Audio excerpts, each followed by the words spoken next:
When I was 16 years old, I was lost. I wasn't physically lost, but I was struggling to find my own identity, trying to determine where I fit in. This was a time in my life when I was suffering from low self-esteem. I didn't think I was good enough, smart enough, or athletic enough because I was surrounded by these individuals who were athletically gifted, others who were musically inclined or academically smart. And I felt like a loser because I didn't have any special talents or skills. That was my belief. And I desperately wanted to fit in. So desperate, I decided to join a gang. My friend Rocky was a member of the Glendale Street Gang in Scarborough. No, Rocky was cool, and he was cocky, and he had that bad boy attitude with the long dreadlocks that all the girls loved. I wanted to be like Rocky. So I got myself a switchblade, and I started hanging with Rocky. And we became the dynamic duo, Rocky and Ace. I love being Ace. Finally, I had an identity, and I was fitting in, and it felt good for a while. It didn't take long before Rocky's influence started having a negative impact on my life. We started stealing pocket change from the lockers in the change room, candy bar from the variety store. At first, it seemed like harmless fun. But Rocky wanted more, and he was relentless in his efforts to pull me deeper into his world. We upped our game, and we started stealing clothes from the mall. But it was Rocky's crazy idea about getting a car that made me realize that this path that I was heading down would lead straight to a jail cell. Rocky wanted a car. He wanted a car, but he had no intention of paying for a car. Now I'll admit it was foolish for me to think that stealing candy bar was harmless fun, but stealing a car? That's a serious crime with serious consequences, and I wanted no part of it. That didn't stop Rocky from trying to convince me otherwise. Yo, Ace, think about it, man. We'll get our own ride.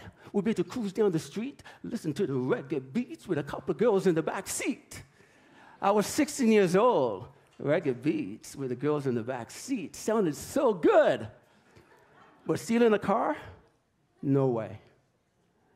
I knew if my mom found out about my Ace activities, it would break her heart. No son wants to intentionally break his mother's heart. I didn't know what to do. I couldn't go back to being a loser, and I couldn't move forward as Ace. And then the most bizarre thing happened. My mom gave me a book. A book. Can you believe that? Did she really think that Ace would read some stupid book? Let's get real. On page 25 of that book, I read 11 words that changed my life forever. 11 words. What the mind can conceive and believe, the mind can achieve. What the mind can conceive and believe, the mind can achieve. Would you agree that that's a powerful message to receive as a teenager? Yes. It was. The book, Successful Positive Mental Attitude by Napoleon Hill and W. Clement Stone, had amazing stories. Stories of ordinary people achieving great success. Those stories resonated with me. And those 11 words became my new belief. I started believing that I was good enough, that I was smart enough, and that I was athletic enough. Best of all, I started believing that it was okay to be Marlon Shaw. I didn't need to be Ace. So I walked away from Rocky and the street gang and decided to focus on being an A student. After high school, I joined the Toronto Police Force as a cadet, and I graduated top of my class, both in academics and physical fitness. Thank you. And while I was cruising the streets of Toronto riding the big police Harley-Davidson, Rocky was a regular passenger in the back seat of a police cruiser.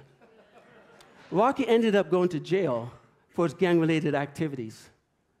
That could have been me. But I was lucky that my mom gave me a book. That book was a catalyst that changed the direction of my life and kept me out of jail. What the mind can conceive and believe, the mind can achieve. Those 11 words paved the path for an incredible life journey. A journey that included me being a competitive bodybuilder, a gym owner for over 15 years, and a successful entrepreneur. And here I am. Here I am on the stage 38 years later. And those 11 words continue to fuel my passion as I embark on a new journey, an audacious journey as a professional speaker, certified speaking coach, empowering entrepreneurs to speak and grow their business. What about you? What's your audacious journey? Do you believe that you're good enough, smart enough, talented enough to make your journey a great success? I believe you are. And this could be your defining moment. My special gift to you tonight are these 11 words. What your mind can conceive and believe, your mind can achieve. Thank you.